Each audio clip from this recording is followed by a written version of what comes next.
কেমনে লাগাইছিল সামনে লাগাইছে না পিছে লাগাইছে কন্ডম ইউজ করছিল কোন ডগ স্টাইলে তো করে নাই তোর ফোনে চার্জ তুই কর জন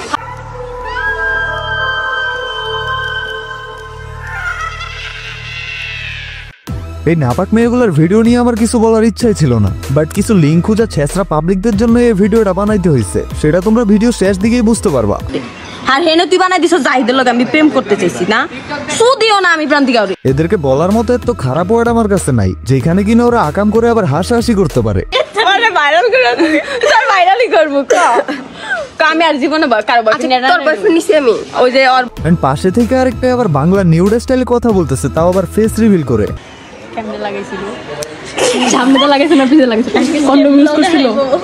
এবার তোমরাই আমাকে বলো, এইগুলার কি সামান্যটুকু লজ্জাবোধ আছে নাকি ফ্যামিলি নিয়ে কোনো চিন্তা আছে? আমার মনে হয় যে এগুলার মা বাবা এগুলার জন্ম দিয়ে রাস্তার পাশে ফেলে দিছিল, নয়তো এদের জন্ম পরিচয় এরা জানে না।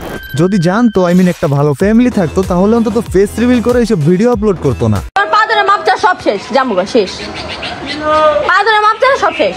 আচ্ছা বিচার করতেছে ভালো কথা, বাট কেন জানো গাইস, এই মেয়েটা নাকি তার বান্ধবীর বিএফএ নিয়ে কক্সবাজারে ঘুরতে গেছে। মেয়েটা ফার্স্টেই বলছে ভুল হয়ে গেছে, তারপরে ওরা মারছে। এখন যেগুলো আবাল সেগুলো বলবে এই মেয়েটা সিগমা, বাট আমি বলবো এই মেয়েটা থেকে বেশি খারাপ এই ভিডিও শুট করা মেয়েগুলা। কেননা দেখো, রিলেশন এখন কম বেশ সবাই করে, সেটা ফেক না। ফ্যাক্ট হয়েছে এই মেয়েটা বান্ধবীর বিএফএ নিয়ে কক্সবাজারে ঘুরতে গিয়ে ভুল করছে, এন্ড এটাও স্বীকারও করছে, মারও খাইছে সবগুলার হাতে, কানেও ধরাইছে।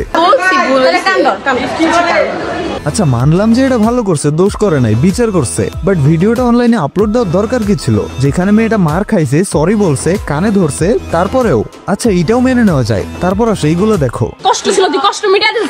আমি কষ্ট মিটাই দেই নাই, ওই কষ্টটা কষ্ট মিটাইছি বুঝছ না? আচ্ছা ভালো হইছে কষ্ট কষ্ট মিটাইছি। কেমনে লাগাইছিল তুই শোন, আজকে বাসায় গিয়ে তোর মাকে ডাক দিয়ে জিজ্ঞেস করবি যে আম্মু আব্বু তোমার কেমনে লাগাইছিল, আর না হয় তোর বাপরে গিয়ে জিজ্ঞেস করবি আব্বু তুমি আম্মুর কেমনে লাগাইছিলা। যে মেয়েটা ভিডিও করতেছে এটা হচ্ছে ওই ছেলেটার গার্লফ্রেন্ড, আর সেই কিনা নিজের বয়ফ্রেন্ডে নিয়ে এত বাজে কথা বলতেছে। সামনে লাগাইছে না পিছে লাগাইছে কন্ডম ইউজ করছিল ডগ স্টাইলে তো করে নাই। জিজ্ঞেস করতেছে কদম ইউজ করছিল কিনা, ডগি স্টাইলে দিছিল নাকি সামনে নাকি পিছন দিয়ে দিছিল। মেয়েটা আবার বলতেছে করি নাই, মানে ও বলতেছে এগুলো কিছুই করে নাই, বাট ওরা করছে কি করে নাই সেটা আমরা কেউ শিওরলি জানি না। তবে এটা আমি শিওর হয়েছি যে ঋদ্ধি মেয়েটার চেয়েও 10 গুণ বেশি খারাপ এই মেয়েগুলা। প্রেম কর যাও জন দেখলে পাতা তুই আমাকে প্রেম করবি তুই আমার ভাই লাগে হক হক হইছে কাকা করুন না এই যা কাজি বেরেছ না। দেখো এইসব দেখা কি তোমার মনে হয় যে এই মেয়েটা থার্ড ক্লাস আর এইগুলো ওর থেকেও ভালো? গাইস কোনো ভদ্র ফ্যামিলির মেয়েরা এগুলো করতে পারে না, একদম নর্মাল একটা ফ্যামিলি থেকে বেড়ে ওঠা মেয়েও কখনো এগুলো করতে পারে না। আর এই কারণেই আমি বলছি এগুলো হয়তো নিজেদের জন্ম পরিচয় জানে না, আর নয়তো এদের বাপ মা জন্ম দিয়ে রাস্তায় ফেলে দিছিল।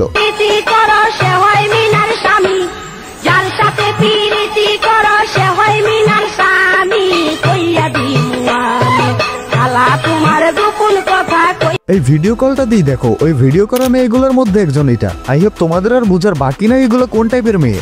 এন্ড আরেকটা কথা যেটা আমি ভিডিও শুরুতেই বলছিলাম, লিঙ্ক পোলাপান টিকটকে গিয়ে ছেঁচড়ামি করতেছে এই ঋদ্ধি মেয়েটার লিঙ্ক নিয়ে। হ্যাঁ গাইস, লিঙ্ক ভাইরাল হইতেই পারে, বাট বর্তমানে এআই এর যুগ ভাই। নরমালি প্লে স্টোরে অনেক অ্যাপস পাওয়া যায় যেগুলো দিয়ে তুমি ভিডিওর মধ্যে ফেস চেঞ্জ করে দিতে পারবা। মনে করো একটা লিঙ্কের ভিডিওতে তোমার ফেস লাগাই দিছে, দেন ওইটা দেখে মনে হবে তুমি ওই আকামটা করতেছো। তোমরা যে দেখো কয়দিন পর পর এক একজনের লিঙ্ক ভাইরাল হয়, এগুলো ভাই 10টার মধ্যে 8টাই ফেক থাকে। পর্ন ভিডিওর মধ্যে ফেস অ্যাডজাস্ট করে রিআপলোড দিয়ে দেয়। বেশ ভাই একটু ভেবে দেখো, একটা মেয়ের লিঙ্ক এত ইজিলি ভাইরাল হয়ে যাবে, আর সেক্স করলেই ওরা ভিডিও করে রাখবে। সবসময় এটা হয় না গাইস। টিকটকে ঢুকলেই দেখি কিছু ছেঁচড়া পাবলিক কমেন্ট বক্সের মধ্যে লিঙ্ক করে ভরায় ফেলে। মানে এগুলো দেখার পর মনে হয় এইসব লিঙ্ক তৈরি করা ছেলে মেয়েগুলোর চেয়েও জঘন্য এরা। শালাগুলোর প্রোফাইলে ঢুকে দেখি ভদ্র স্ট্যাটাস দেয়, বাট অন্য মেয়ের কমেন্ট বক্সে গিয়ে লুচ্চামি করতে একটু লজ্জা করে না। বাইনচোত। তো ভাই একটাই রিকোয়েস্ট, যারা এইসব লিঙ্ক করো তারা এইসব করে নিজের চরিত্রের নেগেটিভ প্রমাণ দিও না। যেখানে সেখানে প্রত্যেকটা সোশ্যাল মিডিয়াকে নাপাক বানিয়ে দিও না। এসব ছেঁচড়ামি করা বন্ধ করো। আচ্ছা যাই হোক, আজকের ভিডিও এখানেই থাক। তবে আমার ভিডিওর একটা কথাও যদি তোমার কাছে রাইট মনে হয় তাহলে লাইক দিয়ে একটা সাবস্ক্রাইব করে দিও, এন্ড কমেন্টে জানায় দিও নেক্সট ভিডিওতে কোন টপিকে কাকে নিয়ে আসবো। তো আজকের জন্য টাটা, খুব শীঘ্রই আবারও ব্যাক করতেছি তোমাদের মাঝে নতুন কোনো ভিডিও নিয়ে। ততক্ষণ পর্যন্ত চিল থাকো তোমরা।